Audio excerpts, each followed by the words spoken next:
I put myself on a path, and I'm asking myself, why don't more people of color, why don't more Black folks own? I know that there's a lot of people who rent, but why don't they own? And so I began, you know, thinking about that. And that's when that entrepreneurial seed that the gentleman planted years earlier began to take root. And I decided, I said, man, real estate, I asked around to several different people, about this, and they said, well, a lot of times, education, right? People don't necessarily know how easy it is, or the process that you can begin to prepare yourself for it. So I said, this is what I want to do.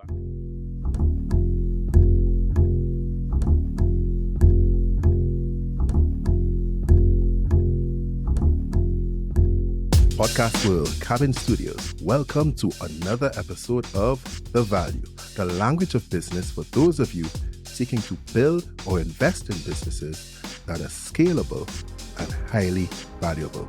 I'm your host, Kevin Valley, and today we are talking to an award-winning entrepreneur and author with a proven track record in media, marketing, and marketing communications. As a matter of fact, this gentleman's accomplishments and experience has earned him recognition as the 2009 Entrepreneur of the Year by the African American Chamber of Commerce, the Business Journal's 2010 40 Under 40 in Business, the 2010 Onyx Award for Excellence in Business, the 2013 Black Business Beacon from the Black Business Investment Fund.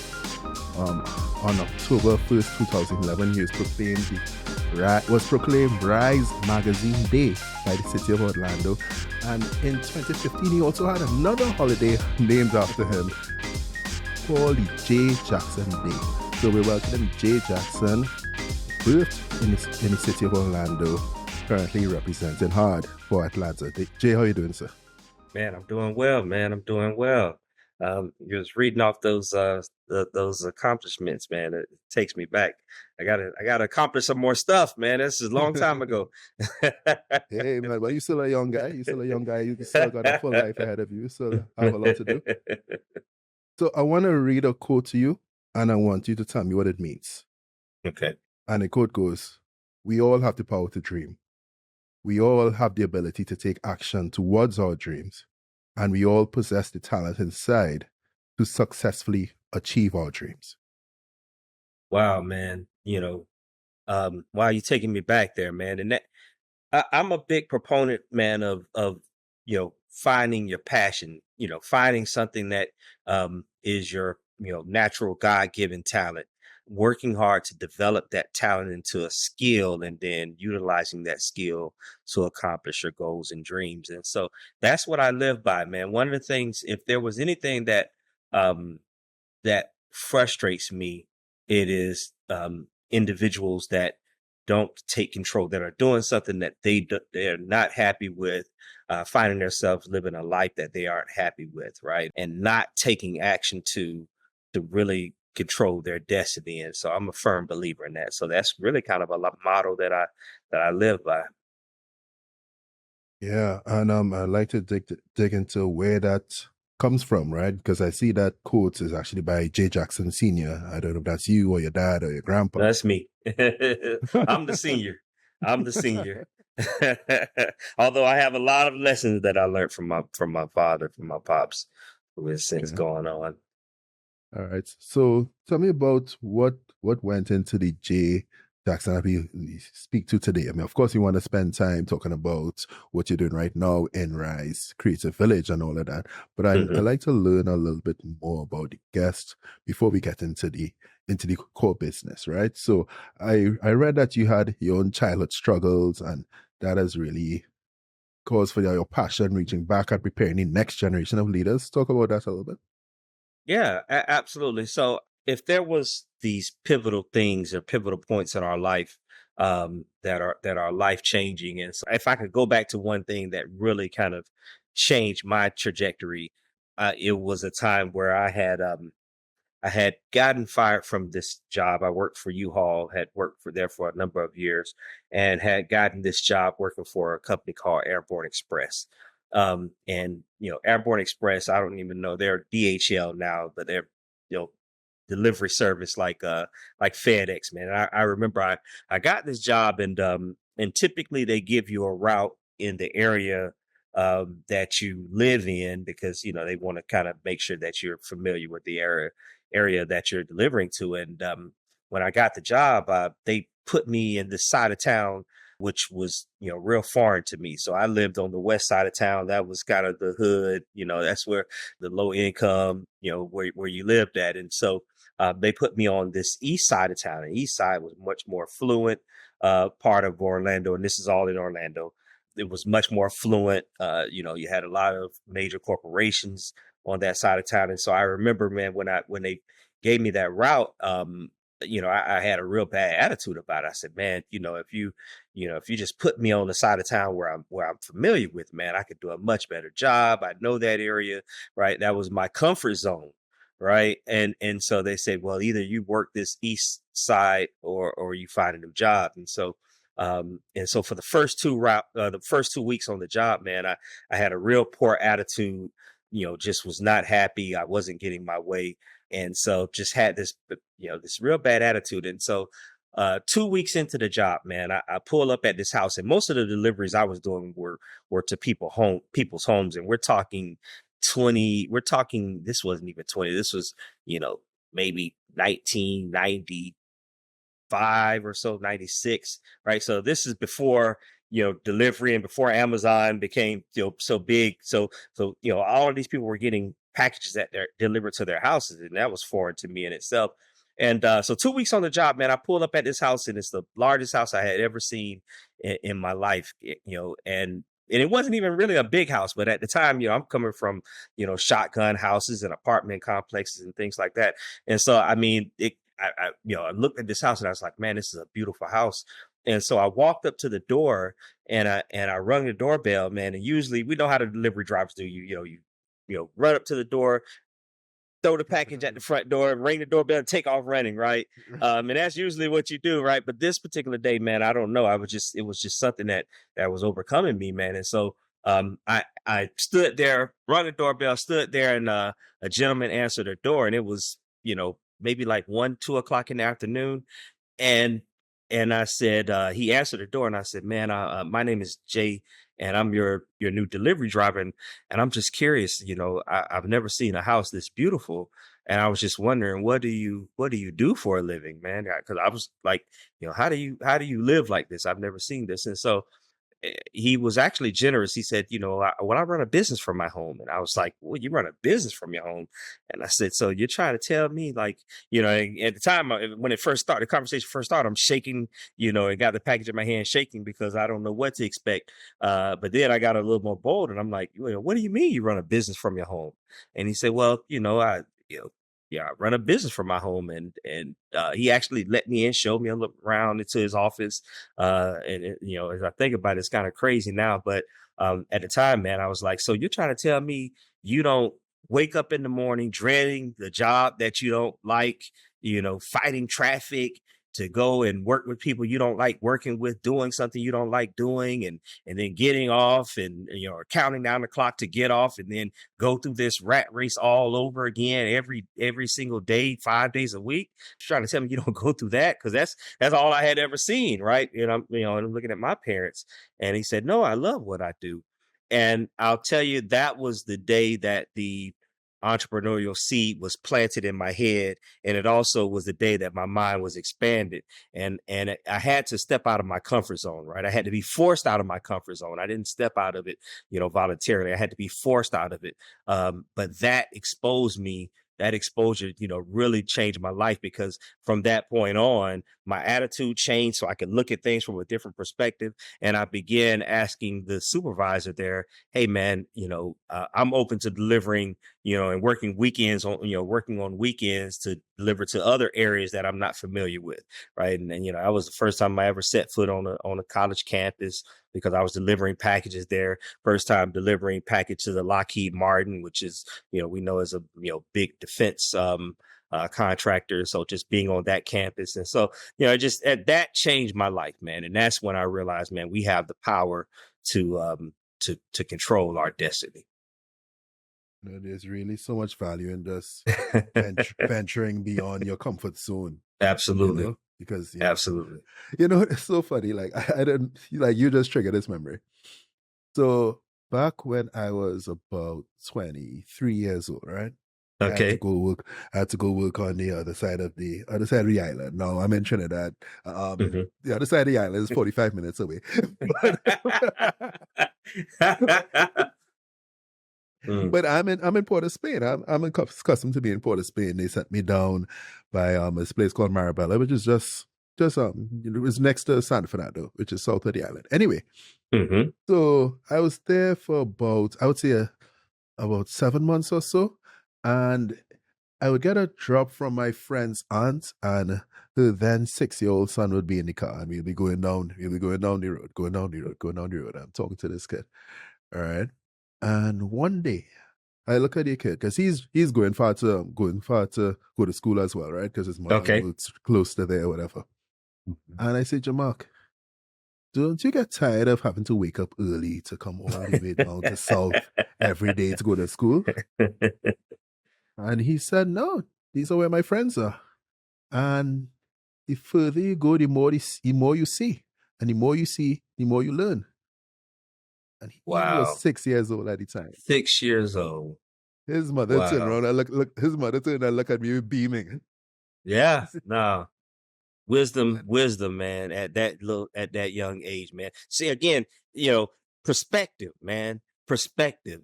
And I'll tell you, man, to me, success in anything starts with, really broadening and looking at things from a positive perspective. yeah, Absolutely. indeed. Mhm. And I'll give you one quote that I got just today actually from a friend of mine. And this is from Shakespeare, Julius Caesar. He said, "The tide in the affairs of men, which taken by the flood, leads on to fortune." Mm. So in other words, if you take the rough road, the unknown, the wilderness, if you will, at the end of that road, if you can endure that, that's where you get the victory. Mhm. And that could apply to entrepreneurship, that could apply to Yeah. sports, Yeah. entertainment, anything that just Absolutely. requires a lot of discipline and like what you said earlier, curiosity.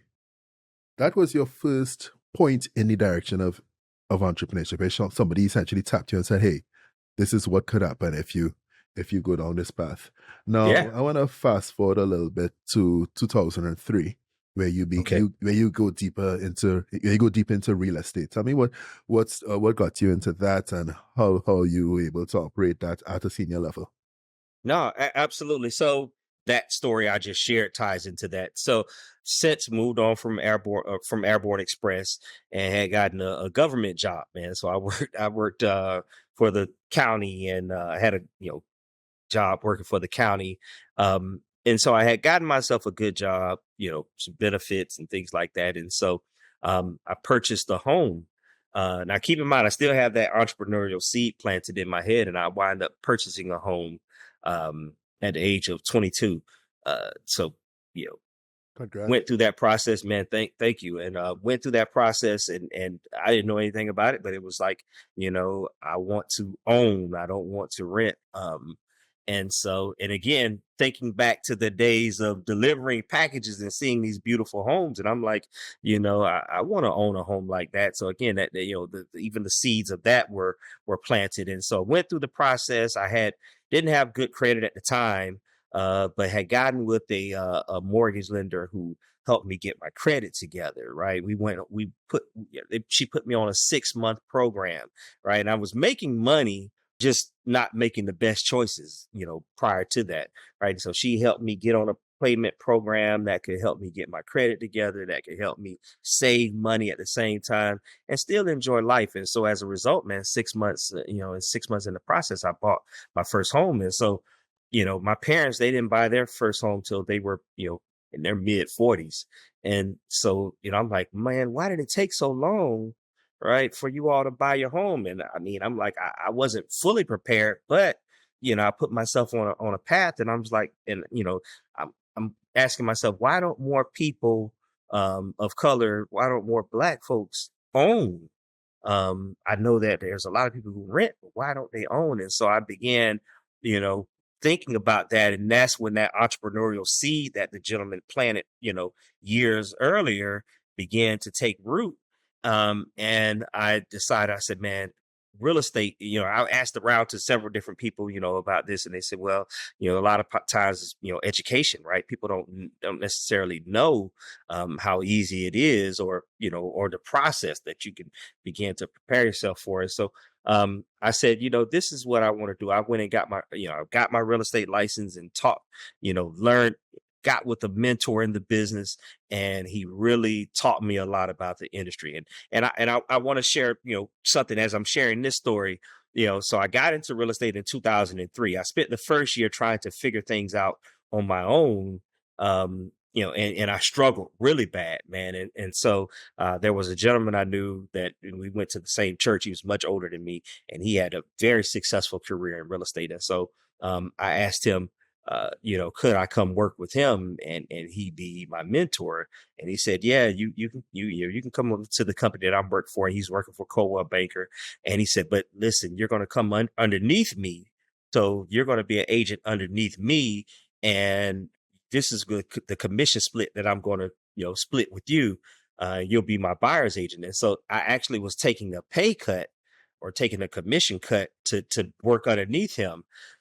But it was one of the greatest things that I could have did, because, I worked underneath him for 2 years and I learned so much about business. And so, you can't be afraid. You can't be afraid to put yourself in a position where you may have to take a pay cut, or you may have to make less money, if you're going to be able to get something in return and something that benefits, and so I wanted to share that, because that was also, a decision that I made that wound up changing my life, even when I got into business. Right. And so, so I worked underneath him for 2 years. After that, worked on my own, went to a different, smaller brokerage, because I always knew I wanted to open up my own. But now I've got that mentorship. I've worked for Coldwell Banker, which is a large company. I went and worked for a smaller company to find out how they work. And then it gave me the insight that I needed to start my own company. And so I started my own company in 2005. I started my own company, own real estate broker, and had a team of agents and everything. So that was that entrepreneurial seed that I talked about earlier taking root, right? And you know, ultimately built my own little brokerage. So how did that go? So we're in 2005. I know the market crashed. Was it in 2006? I believe it was 2007, 2008. Yes, you're right on time. So I started my real estate company, built up my little team of agents, did very well, man, because the market was on fire. So this is when interest rates were dirt. Yeah, they were, extremely low. Market was booming, so the price and the value of houses was climbing, significantly, and so it was making money hand over fist. And I invested in other little small, companies, and then 2007 hit. Oh man, the market crashed. Right, 2008. It was really in the dumps, and I remember, I remember in my office, I had 2 TVs, and I had one on CNBC because I would watch the stock market, so I just keep it on to kind of see what the stock market was doing, and then another one I had it on CNN, and I used to watch. I remember the financial analyst at the time was a gentleman by the name of Ali Velshi, who is actually on MSNBC now, but he was the financial analyst for CNN. And I remember, man, how the markets froze. The markets just crashed. The financial industry froze. Everybody stopped lending, and it changed everything. But prior to that, man, I had some good years. So I had made some good money, and then you had to figure something else out. And that's when Obama came in office in 2008. Changed everything. So Okay. Yeah, my bad. Yeah, so that was 2008 world financial crisis you're referring to. Okay, mhm. so when I was looking at another interview you did, and you mentioned a market crash in 2006. So that was, I thought it was something else. Okay, Mm, cool. mm. It started declining, but it really, because these were the last years of Bush, right? And so it was 2006, 2007. So it started declining in 2006, but it really crashed 2007. it's funny because, you know, man, that's what made Obama even possible as a black man, because the market just the economy crashed so bad, they were like, man, we're willing to try anybody right now, and he came along right at the right time. So they were like, we'll even give a black man a shot, right? And that, and the rest is history. That's hilarious, man. Yeah, but it sounds like after that, I mean, it sounds like you had a good run, because 2009 you won the 2009 Entrepreneur of the Year by the African American Chamber of Commerce. How did that happen? So what did you do between 2006 to 2009 to really to shine like that? Actually, what it was, when I had done well in real estate, well, with my real estate brokerage, I wind up buying, it was a salon. It was like a barbershop slash salon, a little small mom and pop type venue that, again, I was, money was coming in hand over fist. And this lady who I actually, my brother worked at her shop. He was my barber. And so I went in one day and she was looking to sell.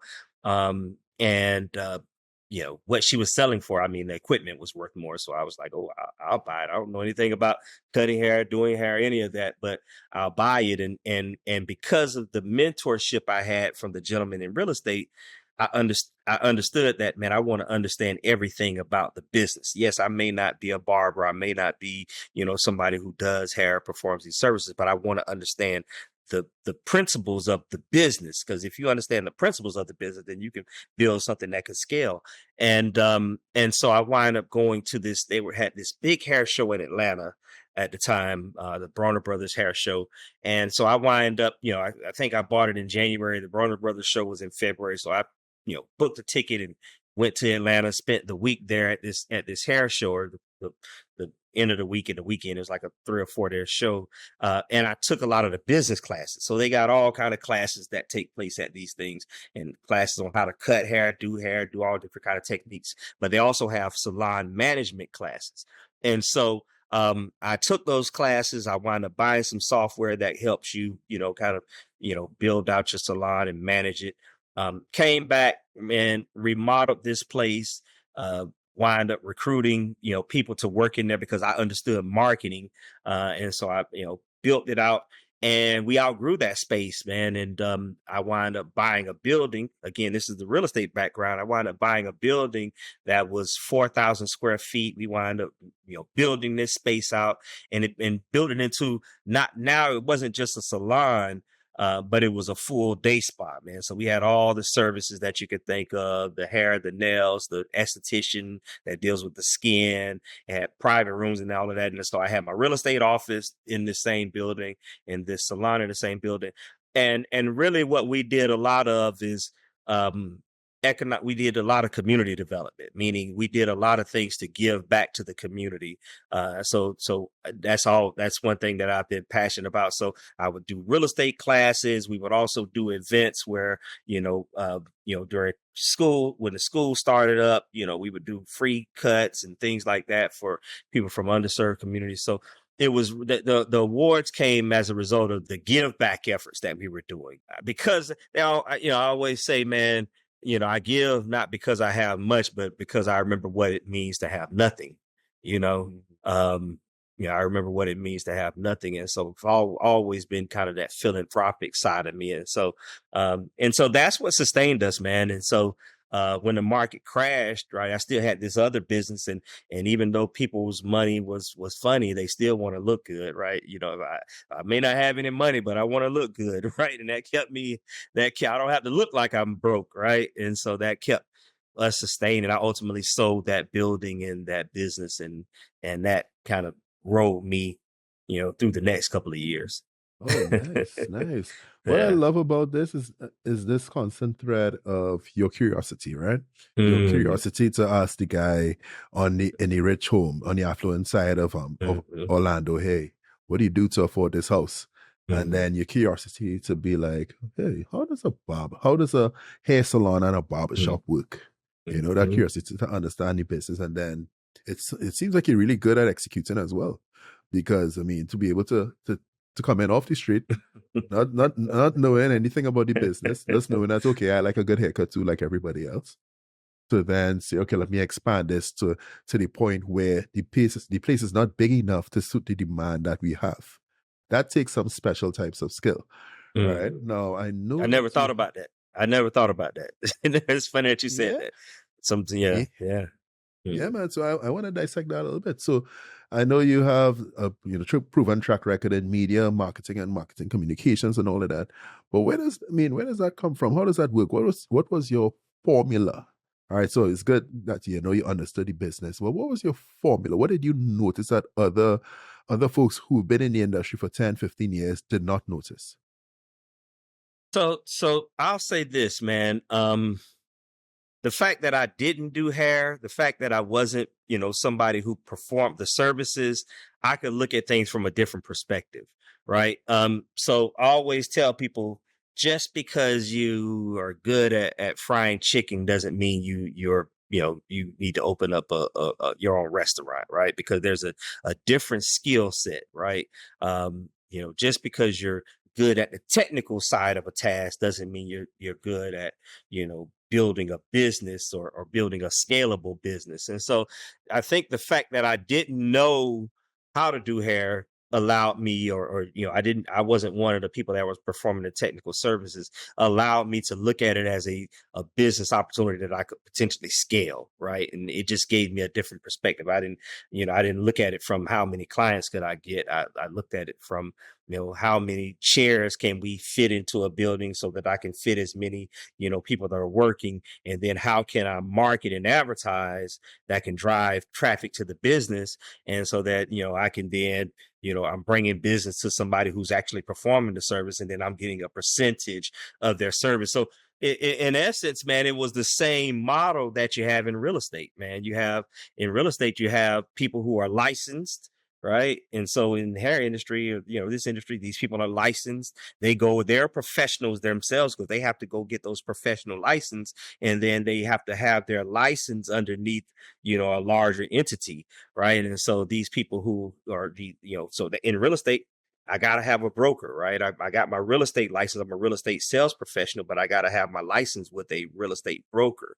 In the hair industry, right, I have my cosmetology license, right, but I need to work out a shop, because I don't want, if I do hair out of my house, then what's the purpose of getting my license? I don't need a license to do hair out of my house. And if I want to be professional, then I need to work out of a shop. And so I actually looked at it the same way I looked at the real estate business. And so I said, okay, this is a business. This is not, us just, cutting hair and things like that. This is a business that, in any business, you got to find a way to be able to scale. Um, yeah. Okay. And so, And what I've just from observing you, what I've seen that you also are really good at is picking the right, hiring properly, right? Picking the right people on your mm, team, oh, bringing in people who are strong in areas where you are weak. Where many yeah. of us were just gonna try and struggle to do the things we're weak at because we don't want to spend any money to hire anybody. We Hmm. don't trust people to do the things Hmm. as good as we do it. We don't trust them to be as passionate about it.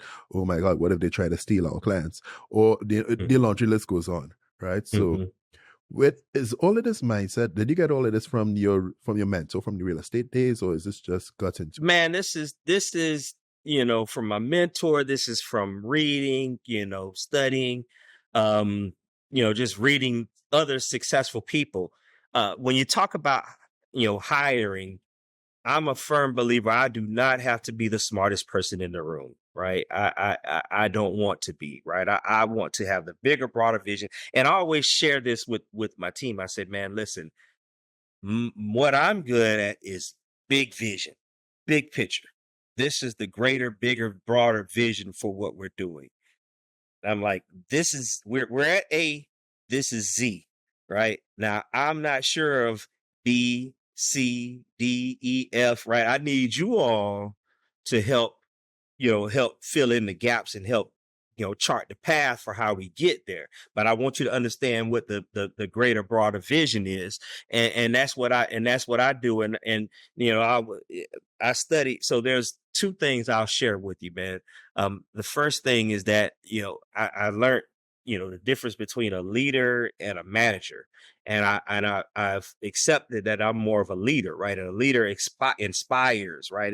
And they share and cast vision. And then a manager is responsible for managing the process. The manager needs process, right? And so I'm not a manager, and I know that's not my strength. That's not my forte. And so I try to surround myself with people who are good managers, and that's tough. And then the second thing, man, is I remember reading a story, man, about Henry Ford. Um, and there was this one media outlet, back in the day, Henry Ford, we know Ford Motor Corp. And this one media outlet had published something about him because I don't think he even graduated from high school. And so they, called him illiterate and said he wasn't intelligent. And they published all these things about him. He wound up suing the newspaper.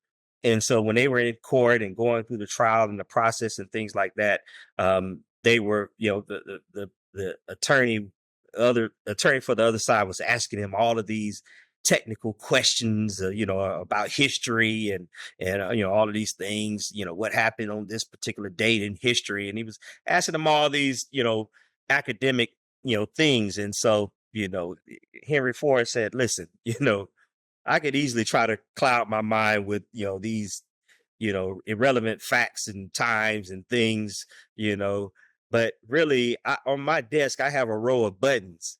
You know what I'm saying? He's like, I can hit the button and get somebody in my office that can answer any one of these questions that you're asking me. Right. And so he really got them to understand. They said, oh, yeah, he won the case because they said that's the mindset of somebody with wisdom. Right. So, yeah, he might not have had all the intricate details, but he understood how to build out a team of people that had the specific information that he needed. And so I've always loved that philosophy. So 2009, 2010, 2011, those were really good years for you in terms of recognition for all of your hard work and everything. That's when you got a few awards that time. And August 2010, you actually put out a book from you put out a book. Yeah. Cubicle to CEO, the blueprint for starting your own business. So what was your thought process behind putting together that book? Man, And I'll tell you. I didn't mean to cut you off. You can finish up. no, you're good, I'm man. sorry. You're good. Well, yeah. those years, man, because I was transitioning from real estate and had sold the business. So those years were really also years of me trying to figure out what was next. What is next for me. And now by this time I've started a real estate company and had grown that and had been successful prior to the market crashing. I had gotten into the health and beauty industry with no knowledge of the industry prior to getting in whatsoever, and had one of the largest day spas in Orlando. So those things were, like you said, people were looking at that, and I didn't think anything of it, but people were like, man, how do you do that? Right. And they know I come from the west side of Orlando, which I shared with you is really the underserved side of town. And so because of that, I would get asked to speak to, a lot of youth groups and talk about entrepreneurship, talking about overcoming obstacles. I would do a lot of, get asked to speak a lot. And as a result, man, people would ask me questions and just ask me questions about, after I give my little talk and give a little bit of history, they just ask me a lot of questions. And I said, man, I need to capture, some of these things that these things that people are asking me, or what, getting the consistent questions. And so maybe I should capture some of these things and put it into a book that I could easily say, hey, here's a blueprint. Start with this. This isn't by all means the end all be all, but at least, it was a very young book, because I was very young at the time. And so, but, this could be something that I could give to people. And so that was the idea and the concept behind, Cubicle to CEO. And that's actually, this is actually it right here. So Cubicle to CEO, it's all dated. Yeah. But yeah, man, the blueprint for starting your own business. And because, I started speaking at the youth groups and then, it began speaking at college campuses, right? And then it began speaking to business organizations, and I wanted to give them something, right? And then what I realized is that, especially when you inspire people, they want a little piece of you, right? They're like, man, I was so inspired by what you were sharing, and they want a little piece of you to take with them. And so that's where the book ultimately came from, man. I was like, hey, this could be a little bit extension that I wish I had when I was getting started. And so that was the very beginning. So Why yeah. do you call it a young book? Because man, when I wrote it, there was so much I didn't know, right? And so somebody who's been in business for a long time, I mean, it's basic, right? It's basic in nature. The things I've learned, to date, are much more comprehensive. But I think it's certainly great. It was great for its time. It's great now for somebody who's getting started. And that's why I say it's young, because it's not overly heavy, with things that you ultimately will have to learn, but at least it's enough to inspire you and give you the basics, to get something going, or to even get yourself in the mindset, which is where, to me, I believe you should start, is to getting the mindset together. Yeah, I mean, and it sounds like that book really met people where they were, Hmm. right? Especially it's what sounds like the people who asking you all the questions sound like the younger folks Hmm. from West Side Orlando or Hmm. communities that look like West Side Orlando who Hmm. wanted to see that there's it's hard to be what you can't see, right? Yeah, So absolutely. so so luckily they got to see you, and so now you could show them what was the road Hmm. path or the blueprint. So how you think and how you approach things.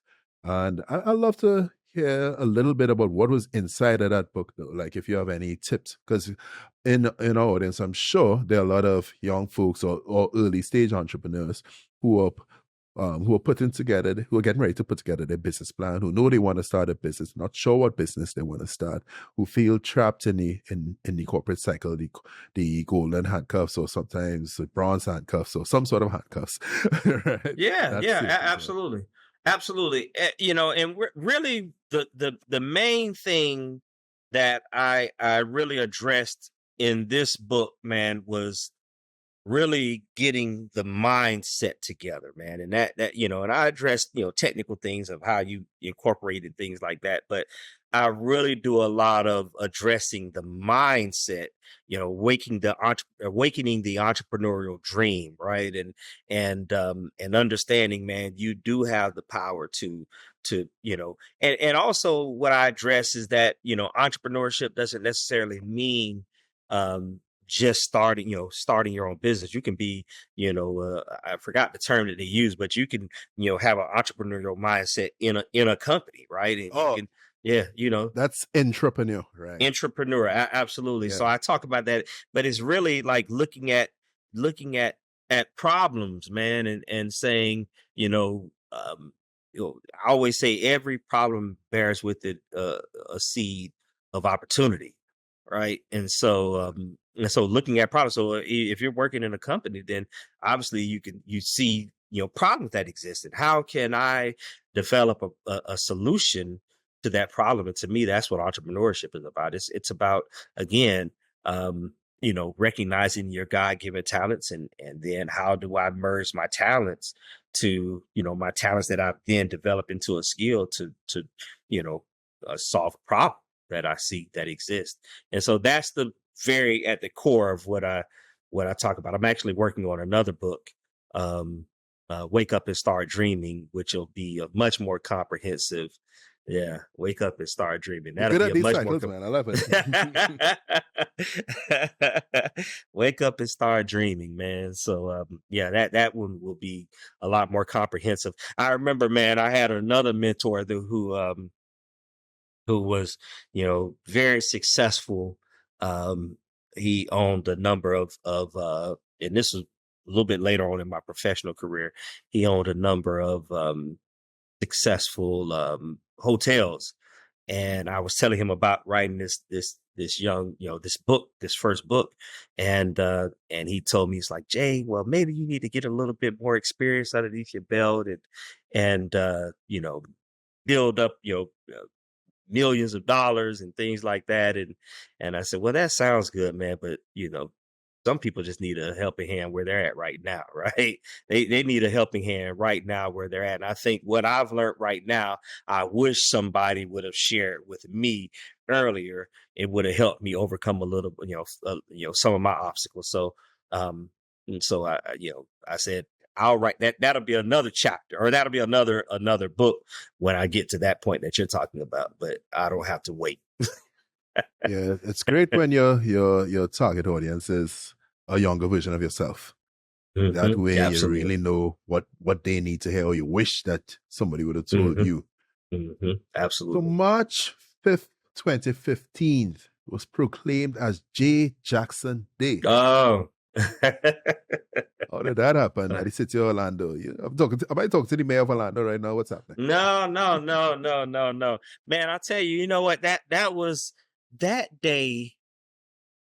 So, I moved to Atlanta in 2015. So we started a company. So interestingly, um I I want to back up a little bit because there's a key point that I want to make in this timeline that you are sharing here. Um so you talked about 2009, 2010, the different awards and things like that. And I talked about the book 2010. I wrote it. And so as a result of me speaking to these different youth groups, man, I wind up, not only did I have get the seed planted for the book, I was intrigued by the fact that these young people just would gravitate to me. And they say, and I would ask them, man, what is it about me? And they said, well, you're so young. And at the time I had a lot less gray, I had a little less in the middle here, you know what I mean? So they could really connect with me. They really related to me because I was a young guy, man. And that came from, where a lot of them came from. And they say, well, we always see athletes, right? They see entertainers, right? They see the athletes and the entertainers, but they, just like me, they didn't see entrepreneurs, Yeah. right? People who were, owning their own business and trying to scale those businesses. And so again, I said, man, we need to tell more of those stories because I'm like, there's a lot of people out there who are not only just entrepreneurs, but people who are, building and or working in companies that are climbing the corporate ladder and becoming successful. And so in 2011, we launched a magazine called RYSE, RYSE, RYSE magazine at the time. And the magazine was never the business model for us. The magazine was really kind of the lost leader, but the magazine was the glorified business card. And I wish I had one. I wish I would have been prepared to have one of the issues here, but I don't have one in front of me. But it was this full color gloss publication that was like a young professional version of a Black Enterprise magazine, man. And so we spotlighted upwardly mobile minority young professionals who were doing phenomenal things. And that's what RISE stood for: recognizing the young, successful, and empowered. And so every time, really the business model for us, every time we were releasing a new issue of the publication, which it was every 2 months, we would do this big cover unveiling event. And so this is the marketing in me, right? I said, man, the magazine is just a magazine, and but if we tie it to like this big cover unveiling and this event, you know what I mean, and who's going to be on the cover of the next issue of Rise, right? Get your tickets. You need to be in the room. And so we would easily move 3, 4, 500, 600 young professionals. And pretty soon, companies like Pepsi, companies like State Farm, companies like BB&T Bank, right? They were paying attention because we are moving, hundreds of upwardly mobile young professionals. And they, number one, want to recruit, right? They want to recruit because everybody wants diverse talent. Diversity and inclusion was very big. Number two, they want to market to them, right? And so that was our core business model, was marketing, working with these companies to do marketing. But the magazine itself was for the people, right? And that was to share these inspiring stories so they can learn about other people who were upwardly mobile. And so we launched that in 2011, which then did in Orlando for a number of years. I knew I wanted to do it on a national scale in Orlando. As much as I love it, because that's home for me. It's, Mickey Mouse Town, right? And so it's known for tourism and healthcare. Those are the two, Central Florida's, those are the two main industries. And so I said, okay, well, Orlando is great, but if we're going to launch on a national scale, then we've got to go to a market that we can catapult on a national scale, right? And Orlando just is not that kind of market. So in 2015, I moved the company to Atlanta. Tried New York. New York was made way too massive, way too big. I love New York because of the progressiveness. And so when I went to New York for about 4 months, just seeing the market, and I realized it was way too big, way too expensive, way too cold. Right, I'm from Florida. I'm a Florida boy. This right? is way too expensive, but yes, way too expensive, man. But when I came back to Florida after being in New York, I knew then, I was like, I can't stay here. I cannot stay in Orlando because the progressiveness, man. And I got around people with that were hungry and driven and just moving, and so now I'm like, I definitely got to leave Florida now. And so we moved the company in 2015 to Atlanta, which I fell in love with it because it was really kind of a happy mix, man. It had still that southern feel, southern hospitality feel, but much more progressive, significant, amount of corporate headquarters so we can get to key decision makers. Socioeconomic status was significantly higher, right? So it was a much better market. And so when we talk about now bringing it back to March 2015, that was the day that we wind up doing our last event. So January, we moved the company, and as a going away party celebration, we hosted our last event, and I brought in a gentleman who I looked up to for a number of years, and he became a friend of mine, Les Brown, the motivational speaker, man. And Les was like, hey, Jay, I'll do an event for you and I won't charge you. I'll do it for you for free. And he's like, I'll just make money on backroom sales and things like that, but you can keep the door, and that'll be my send off. Cause he actually was living in Florida at the time. And he's like, that'll be my send off for you. And so we did this, evening with Les Brown, man, which was a motivational evening where we were talking about what it means to rise and what it means to, as he likes to say, you got to be hungry, right? What does it mean to be hungry? And so, that was a phenomenal evening for us. That was the last event, the last official RYSE event that we did in my hometown. This is so amazing that all of this started from a magazine, which was a loss leader, right? Mm-hmm. But it goes to show that with the right message, I think that probably the message is more important than the business model, right? Mm-hmm. With the right message, a loss leader could be a market builder, and an attention grabber, and a movement maker. Oh, look at me in my little thing. Look at you, man. You own it, man. We need to work together on them. We need to work together on the marketing side of things, man. Absolutely. Right. So we're in Atlanta, right? Black Mecca, Black American Mecca, I would say. Great place. I was there, say, winter 2022. I was there for a little bit. I've been to New York as well. Well, I've not been to New York. My wife lives in New York. I'm in New York all the time. Florida, family in Florida and everything. So I know what you mean. and I liken what you say where, all right, so New York has got that energy and everything. And it feels like your community in Florida, I liken that to how we in the islands feel. Right, things are a little slower or whatnot. When you go good weather, man. That good weather makes you like, hey, I'm not in a rush, man. We'll get to it, Not even alone, not even alone. Yeah, absolutely. Yeah. So you could easily get comfortable and complacent over here, but yeah, that big city life.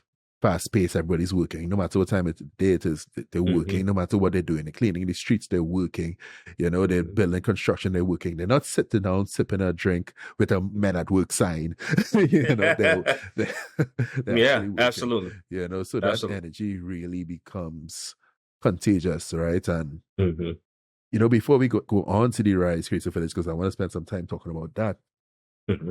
would you recommend folks, you know, because we have an audience in, of course, in the islands or whatnot, all right, Hmm. would you recommend folks leave their comfortable environment to pursue their dream or to expand and scale what they're doing? So I'll say this, man. I'm happy I left home, right? Because while I was doing significant things, I feel like I had hit a ceiling. Yeah, I knew a lot of people. I had a nice Rolodex, but I didn't want to just be a big fish in a small pond. Um, and nothing against Orlando, because I mean there are people who are doing very, very well there, and they've done a number of things. But uh, sometimes, man, you got to leave home, man. You know what they say: a prophet is never recognized in their own land, right? And so that for me, it may not be the case for everybody, right? But for me, it gave me a new renewed vigor. And then there's things I'm doing now, and we're getting to that. I probably would have never been able to execute and pull off in Orlando. And so, absolutely, I think sometimes, as we mentioned earlier, man, sometimes you got to step out of that comfort zone, and it's not easy, right? It's not easy, man, because it's comfortable, right? you Mm-hmm. know, Yeah. but I And the know rum for here is me, really good too. yeah. But you The gotta rum get it, is you really gotta good. get it, gotta get it shipped in, man. But yeah, so I know for me, man, it was something that I'm thankful, man. It changed my life. You know, you have a lot of quotes that I've been writing down since you've been talking here. You said every problem bears a seed of opportunity. I wrote that down. Mm. Wake up and start dreaming. Well, that's your book title, but I wrote that down still. Mhm. A prophet is never recognized in their own land. I Mhm. think that was a hard hitting one. All right, now let's talk about the RYSE Creative Village, right? So 40,000 square feet, right? Yeah. You bought the school, the Mm. Preston Arkwright School, right? Oof. You bought that old school building, right? And now you're building RYSE Creative Village, which is a dynamic tech-enabled content production studio and a development incubator specifically designed for creative professionals in Georgia's film, entertainment, gaming, and digital media industry. All right, Yeah. so again, I'm going to repeat 40,000 square feet of property. All right, how did you do this? One, two, I still am trying to figure this stuff out, man. because from what I Mm. what I pulled up and I looked into, you were gung ho on a 6,000 square foot property before, and then you end Yeah. up getting the 40,000 square foot property for like half Yeah. the price. Yeah, tell us all about that, man.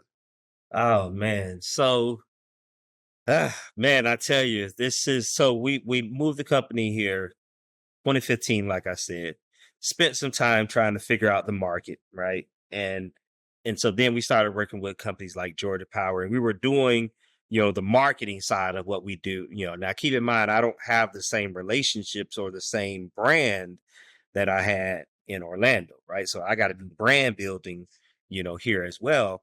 And it's a much bigger market. But, so I led with the magazine because I know I'm like, okay, well, we have this magazine, and with this magazine, we know that, Black folks don't get enough recognition, right? So we can leverage the magazine and the power of recognition of a magazine to get our foot in the door and begin to build some relationships here, which is what we did. And then, so we wind up building relationships, because I tell you, man, when you publish a magazine and you're able to show it to people and it's tangible and you can have it in your hand, and people begin to take notice of you real quick, right? Because they're like, hey, hey, what do because they want some recognition. Because I'll tell you, man, when you become successful and you start making money, man, making money is good.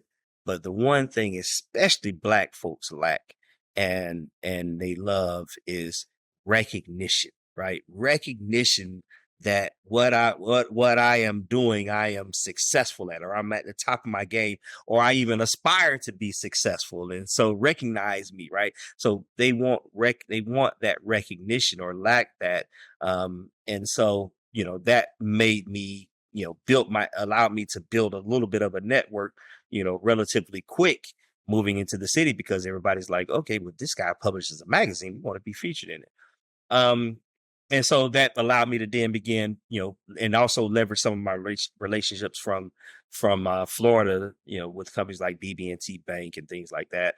And so as we're now hiring, freelancers, because we're creating content and doing all of these various different marketing things, one of the things that I was really enamored with, and really intrigued about when I moved to Atlanta, was how much money was being generated from the production industry. Uh, Production industry was, I don't know if you know, but man, this is, Georgia's runs neck and neck between 2 and 3 in terms of the top production markets, right? You got LA, you got New York, and then you have Georgia. And it's because of those tax incentives and things like that. And so everything films here, Marvel, all of those, these big, huge movies film here. Right. And one thing I've learned, because, in Orlando, I told you tourism and healthcare are the, number one industries in Orlando. And so the government, does a lot of things to incentivize those industries. And so I've seen the power of a government, really, doing things to drive industry. And so when I saw in the state of Georgia tax incentives and things like that, I'm like, man, this is the government, the state is really behind this. And so I'm like, that's the industry that you want to try to, get a piece of, right? Because it's, the government wants it to be successful. It spurs economic development and job creation. And so, I was intrigued by that. And so as I'm hiring these freelancers, I'm like, I know you all are getting connected to all of these opportunities that are taking place here, man, all this production.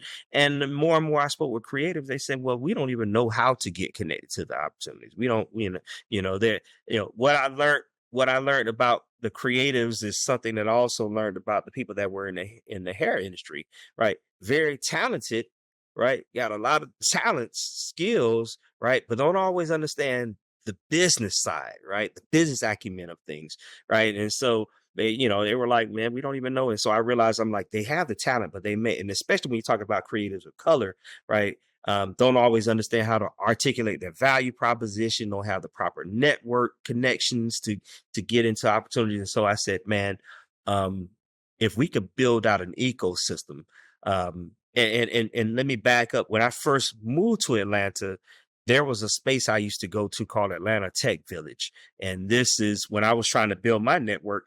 Atlanta Tech Village was this, big facility. They had co-working space, they had offices, they would have programming, they would have networking events. It was like this big ecosystem for people in the tech industry. And I would go there because it would have a number of networking events and classes. I'm gonna tell you, I'm always liking, I always like to learn.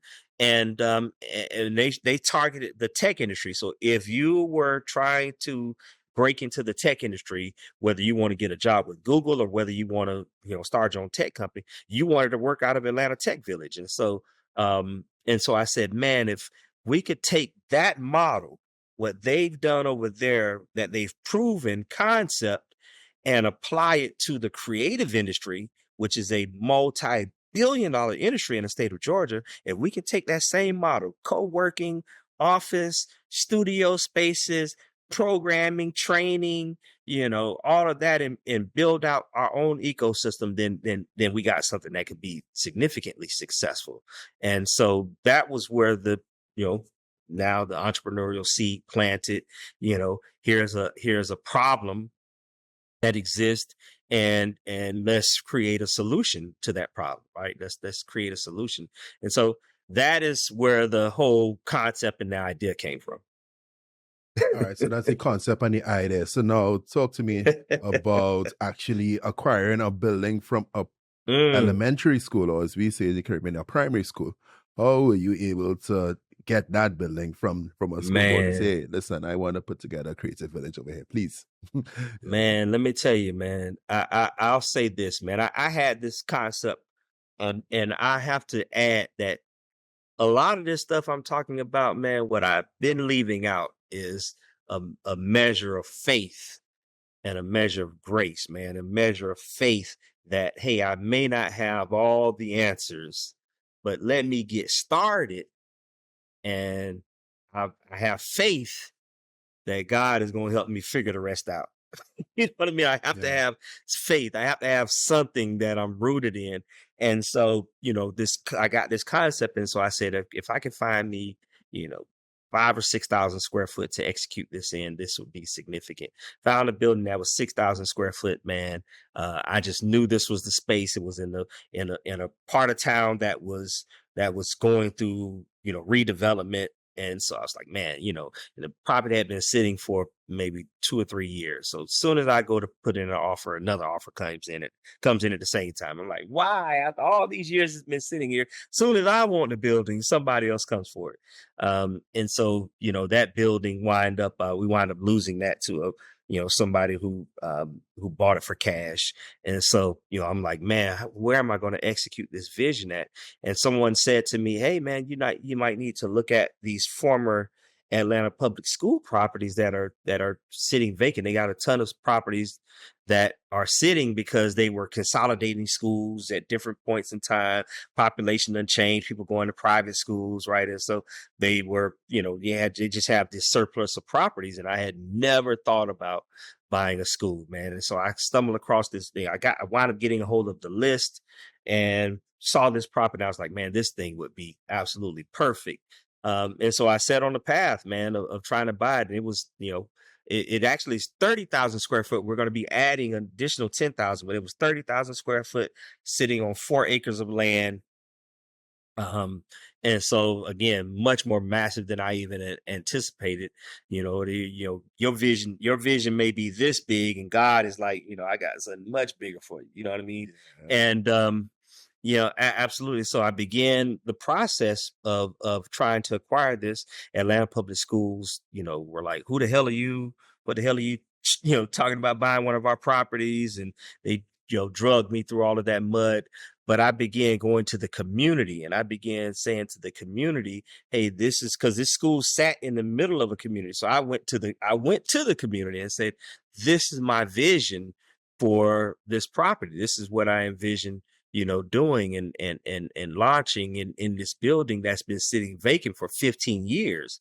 Right. And the community wanted something positive to happen because it's been sitting vacant. So you got dumping going on, you got criminal activity, you got, squatters, you got all of these things that happen with a vacant property. So imagine you live across the street from a building that's boarded up, and just, all kind of vandalism and things. And so, I was telling the community, I'm trying to buy it, but Atlanta Public Schools is really dragging this thing out with me, and they don't want to move forward with me. And the community wound up going down to the Board of Education meeting and speaking up on my behalf, man.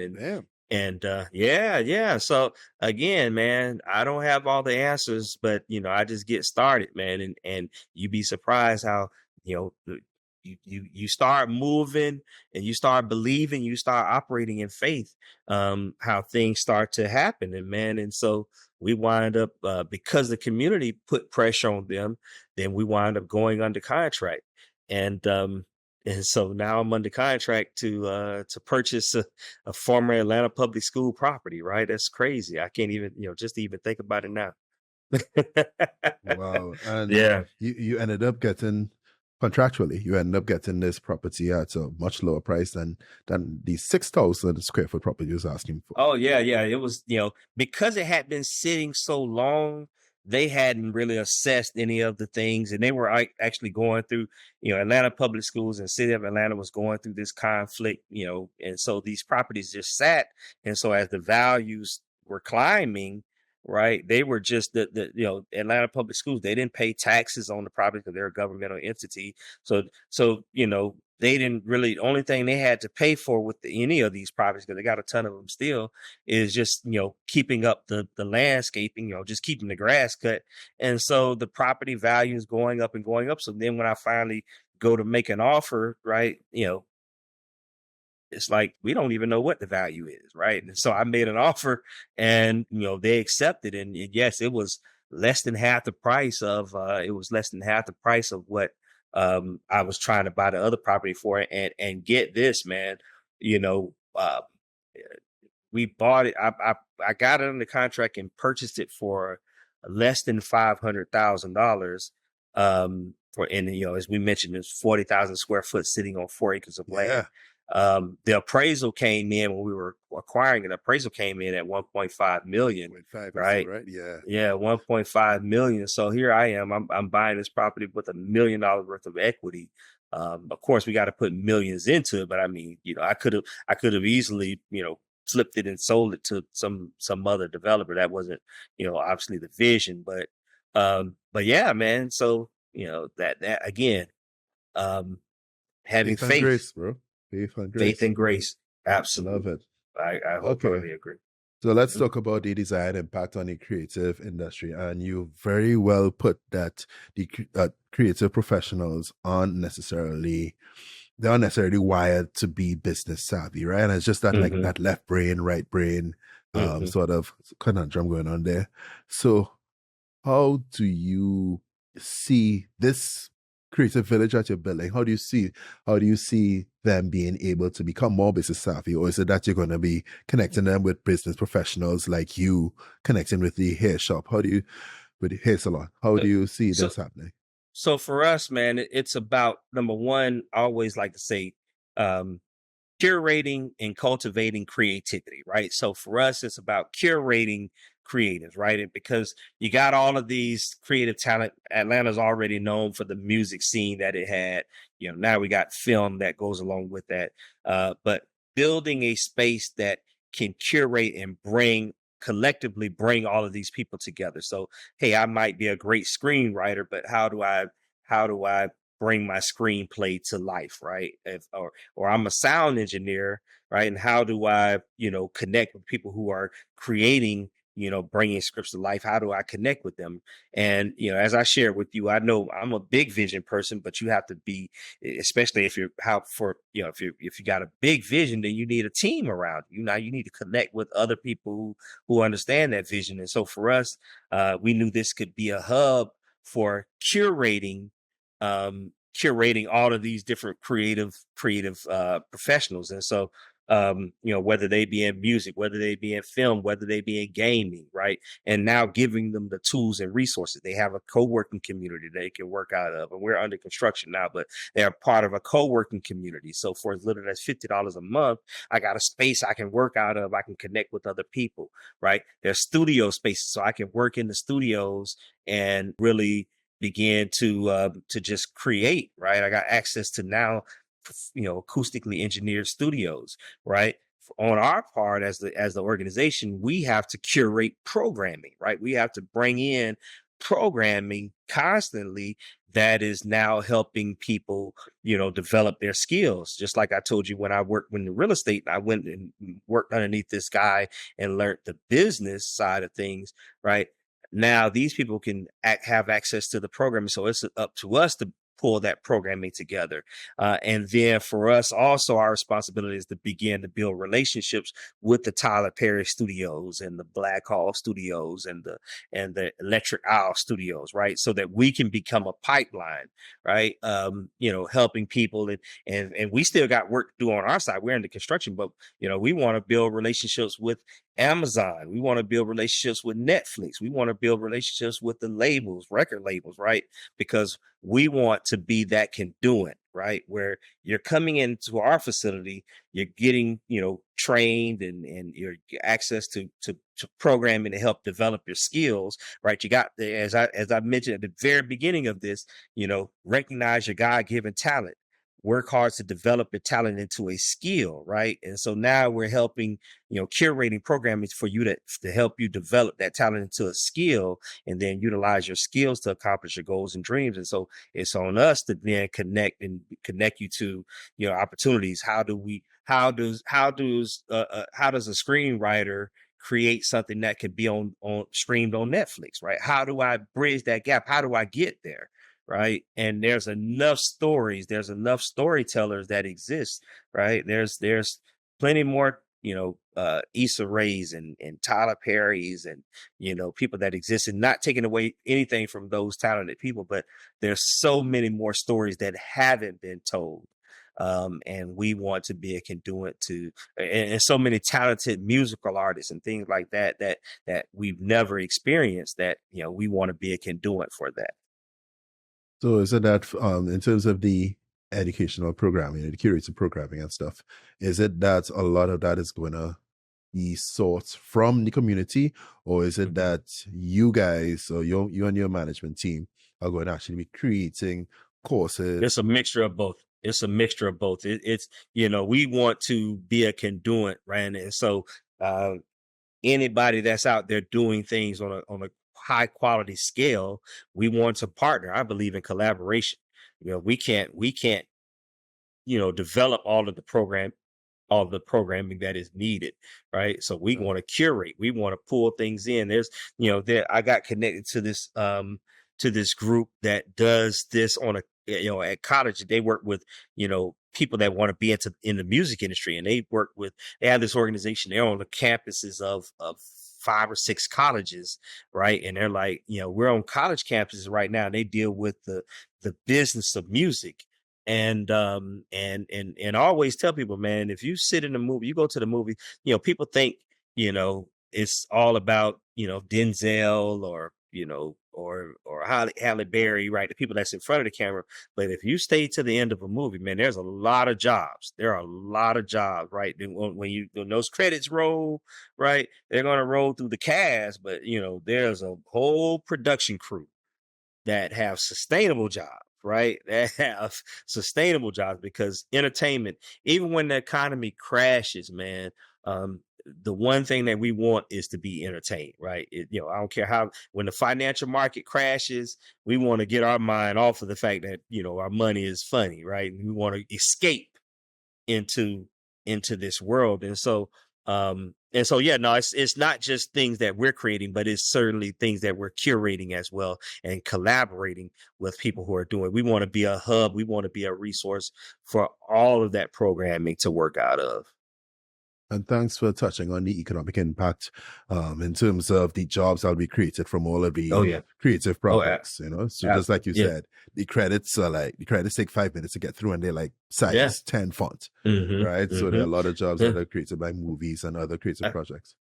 And I tell my son all the time, he's a creative professional. And I'm like, we look at Nicki Minaj, we look at Beyonce, and they are, certainly larger than life, but I'm like, man, there's a whole creative team that are behind them, that are creating that persona, right? Yes, they have talent, they're in front of people, but like, somebody has to come up with the concepts for, everything that they're doing, and the visuals and the visual effects, right? And all of that, right? They're writing the songs, they're producing the music, right? Somebody is creating all of that, right? And those are sustainable jobs, right? And so that's how we look at it, right? So this is a big project. This is a multi-million-dollar project, right? Yes. I know you have a crowdfunding campaign out. I saw that you're trying to raise 50,000 on crowdfunding, but I imagine this is a lot more expensive than that. So how have you been able to fund? Not asking you your personal affairs. Yeah, no, absolutely. No, this is very important, right? Because all of this stuff, all of this stuff costs money, right? I'm not just out here, and I want to be clear, I'm not somebody that's just sitting on millions of dollars to make this stuff happen, right? And so as I shared with you, I learned my strength is casting vision. My strength is, hey, listen, this is what we envision this looking like. This is Z. We're at A right now. you know, this is Z, right? And so you then begin to have, you got to find the resources to get you there. And so after hearing a lot of no's, because what we're talking about doing is certainly innovative. There's not a lot of examples that you can point to. And so of course, when you're talking to investors, you're talking to lenders, you're talking to people like that, they're like, how does this make money, right? How do you make money? How does this, how do you, and so you got to begin to then surround yourself with the people that can help you build out the performance. This is how we generate revenue. This is how the business model works. And this is what revenue looks like year 1, year 2, year 3, year 4, year 7, right? That you can then articulate. And you have to learn to speak a different language, right? And what I mean by that is, as I'm talking to your audience and I'm talking about the bigger, greater vision, this is not necessarily the same, way I'm articulating it to a banker, right? I know you got the financial background, but the bankers want to look at the spreadsheets, right? And they want to see, okay, what's your net operating income when everything is said and done? How are you generating your revenue, right? What's your break even point, right? They want to understand the financial aspects, right? And so now, I can't sit up here and talk about these lofty, visions. I got to talk about, hard facts and what, how many people that we need to be working out of the space for us to hit the numbers that we need to hit. How many tenants do I need to have in the building, right? And so we went through that process, and so it was a learning experience for me. So there's times where I'll start off sharing the vision, and then I have to take a step back and I have to bring in the CFO, who can then talk about what this looks like from a financial perspective and from an investment perspective. And so that's important, that you have to understand, because it's different language, totally different language, right? And so that being said, man, we wind up securing funding from a minority-owned bank. So we heard no from everybody, but that didn't stop me. So we've secured funding from a minority-owned bank that gave us the construction money to build out what we're looking to build out. And so I'm thankful for that, because we've got millions of dollars that are, set aside for us to get the construction done. And so now we're at the stage, and thankfully, man, I've been creatively financing a lot of this out of pocket, just by just putting money in here and there, and raising a little bit of money from friends and family and things like that. But now we're at the stage, man, where we've gotten the project pretty far along. We're under construction right now, so that process is happening. And the same way the community I talked about helped us get the property under contract, and I went to the community and they said, well, we'll go down to the Board of Education meeting and speaking up on your behalf. We wanted to offer the greater community an opportunity to invest themselves, right? And so that's what caused us to launch the crowdfunding campaign. We said, we know we need to source some additional capital. Why not, instead of trying to go to individual investors and try to make the pitch, why not take it to the community and say, hey, for as little as $100, you can have a piece of ownership. You can have your name listed in the building on the RYSE Tribe wall. That's what we call our audience, our followers. We call it, they're part of our tribe, TRYBE. Like we do the RYSE, right? And so you can have your name listed in the building, and you can say, listen, for $100, I helped out what they were doing. It's not a donation, it's an investment. So $100, $500, $1,000, and I've invested it. I can expect some type of return on that. I got my name listed in the building, and I'm supporting a project that's pretty damn dope, right? And so that's how we looked at it. And so we said, let's open it up to our to the community, and let them help us get it across the finish line. And so we launched the crowdfunding campaign. And how's that going so far? Oh man, we've just launched it, so we now we're about to start ramping up, and so we're thankful for you to even give us a platform, and so people can contribute at createatlanta.com, and so if you go to createatlanta.com, then you can it'll take you to a platform. So all of this is SEC regulated. We got to go through the process of that because it's not a donation, it's not a contribution, it's an investment. So we had to work with a platform, WeFunder, that handles all of that process of the legal aspects of it. And so we're getting started, and thankful to be getting the word out. And so we're thankful for anybody Is it a that difficult process the difficult process of of listening to crowdfunding campaign? I mean, filing the Form C and all of these things. Like, just walk us through what is that process for you putting together that crowdfunding campaign, especially well in the US market. So that's the good thing. Companies like WeFunder, they handle everything for you. So they take a lot of that heavy lifting because we retained, and we have a securities attorney. We have a securities attorney who we were going to go ahead and start doing that, and he even recommended we use one of these platforms like a WeFunder, Republic, things like that, because it just handles everything for you. So thankfully, using one of these platforms, they handle most of that. Okay, great. Great. So when you look ahead, and I know you touched on it a little bit earlier, but what would you map out as your long-term goals, for RYSE Creative Village? Oh man, this is so really where I see this being.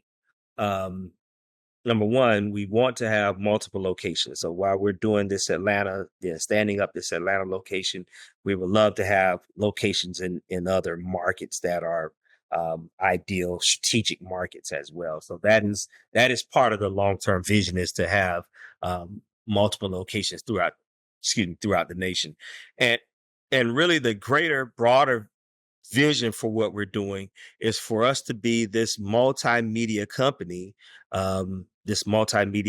that is, become a breeding ground for the next generation of creative talent, right? And so when I say this multimedia company, yeah, we've had history producing a magazine.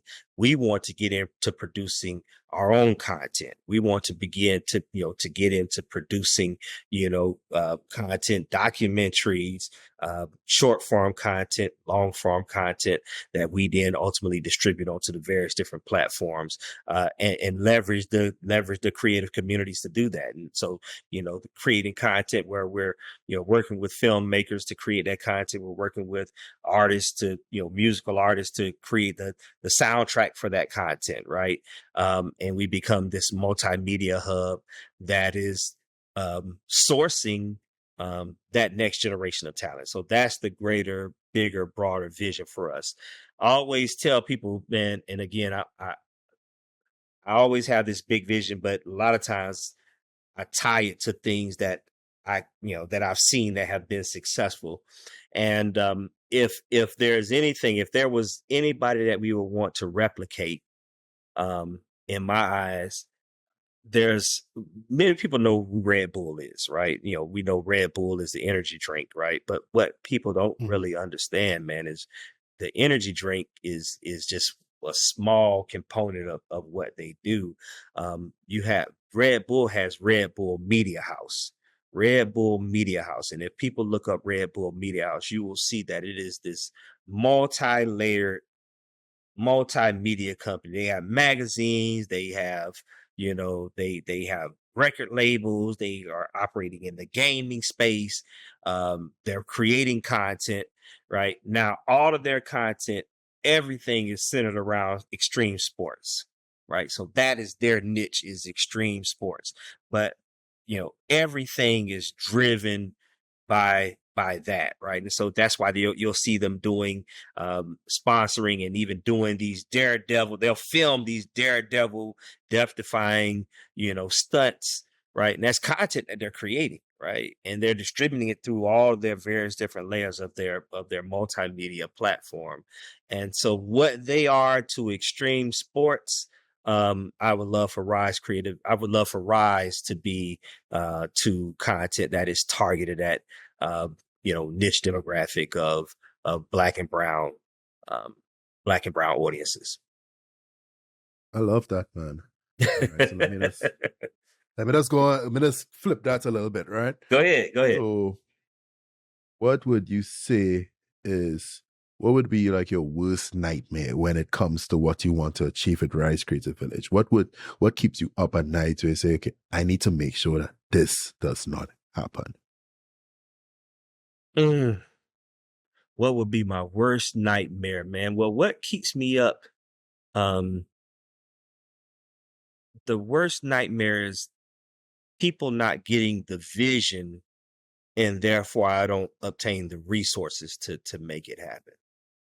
That is probably the thing that I get frustrated about the most, because while I'm sharing all of this greater, broader vision, it relies on you getting buy-in from people that may not clearly see the vision, but they buy into it, and you have the resources to execute the way you need to execute. And so that's the thing that I fear the most is not having the financial resources to execute it the way that I envision executing it. And I mean, if we're being honest, man, that's the challenge that people of color have, right? That's the challenge that we often have, is that we have these greater, broader visions. I always say, man, these ideas aren't colorblind, or our ideas are colorblind, right? They don't. Black folks have great ideas, lofty ideas as well, but the money, money isn't colorblind, right? Sometimes it's that can be our greatest challenge. And so if there's anything that would be the greatest hurdle, I think the greatest hurdle throughout this whole process is just sourcing the financial resources to continuously do the things on the scale that we want to do. I love it, man. All right, Jay, as we get ready to wrap up this episode, I'd like to give you open mic, open forum, open platform to get off anything that you think we should have gotten to the audience this evening. Go ahead. Oh man, listen, man, you've done such a good job of pulling so much out that I don't know. I think we covered a lot, man. I'm a big believer in getting out there and pursuing your dreams, man. And I'm a big believer in you taking control of your life, man. And there's one thing I always say, man, when it gets really tough, this is a mantra that I have. When it gets really tough, when it gets tough for me, man, sometimes I take a step back and I'm like, okay, let me back up. Let me find somebody else I can help, right? I'm pushing, trying to push through. I'm hitting roadblock. Let me take a step back and let me find somebody else I can help, because I'm a firm believer in sowing seeds. You reap what you sow, right? And so, if I want to sow seeds of positivity, if I want to sow seeds of success, if I want to, reap somebody investing in me, then I need to invest my time, energy, talent in someone else, in someone else's dream.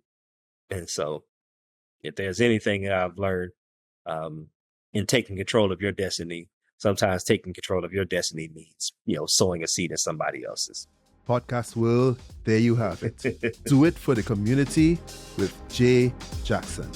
Subscribe to The Value at thevalue.show/subscribe. Check us out on Spotify, Apple Podcasts, Castbox, YouTube, wherever you listen to and watch your podcast. And with that, Jay. I love it, man. I appreciate it. Thank you for having me. I highly enjoy it. Podcast World, Cabin Studios, we are out.